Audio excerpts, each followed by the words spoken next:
18वीं शताब्दी में समुद्रों पर समुद्री डाकुओं का राज था। ये लोग कानून और साम्राज्यों को चुनौती देने वाले काले झंडे तले जीवन जीते थे। लेकिन इनका असली जीवन कैसा था, चलिए उनकी दुनिया में कदम रखते हैं। कई समुद्री डाकू मजबूरी में बने, कुछ नौसेना से भागे हुए सैनिक थे, कुछ अपराधी और कुछ स्वतंत्रता की तलाश में निकले गुलाम।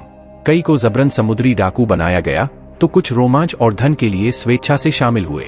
समुद्र की लहरों पर जिंदगी, लड़के, सोना, शराब और खुली आजादी।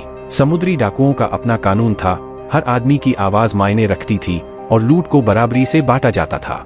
लेकिन इस आजादी के साथ जोखिम भी था। समुद्र पर जीवन कठिन था, तूफानों, बीमारियों और लड़ाइयों से भरा हुआ। लेकिन नौसेना और व्यापारिक जहाजों की तुलना में यहाँ हर किसी को बराबर हक मिलता था। खाने पीने का सामान सीमित था। हार्डटैक बिस्किट अक्सर कीड़ों से भरे होते थे। पानी जल्दी खराब हो जाता था, इसलिए रम को पानी में मिलाकर पिया जाता था, जिसे ग्रॉग कहा जाता था। खाली समय में समुद्री डाकू गाने गाते, जुआ खेलते और खजाने की डरावनी कहानियां सुनाते थे।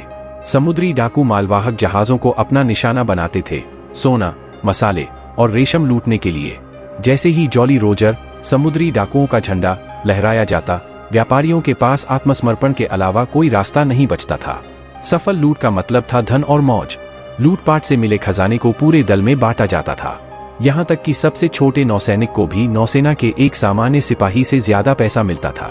समुद्री डाकू सख्त नियमों का पालन करते थे। अगर किसी ने दल के खजाने से चोरी की तो उसे मौत या इससे भी बदतर सजा मिलती थी, एक निर्जन द्वीप पर अकेला छोड़ दिया जाना। 18वीं शताब्दी के अंत तक समुद्री डाकू कमजोर पड़ने लगे। नौसेनाएं मजबूत हुईं और पकड़े गए समुद्री डाकुओं के लिए एक ही सजा थी, फांसी। बहुत कम समुद्री डाकू रिटायर हो पाए। ज्यादातर को फांसी दी गई और उनकी लाशों को समुद्र किनारे टांग दिया गया ताकि दूसरों को सबक मिले। हालांकि समुद्री डाकुओं का स्वर्ण युग समाप्त हो गया, लेकिन उनकी कहानियां आज भी जीवित हैं, खजाने के नक्शों, किंवदंतियों और समुद्र की लहरों में। सब्सक्राइब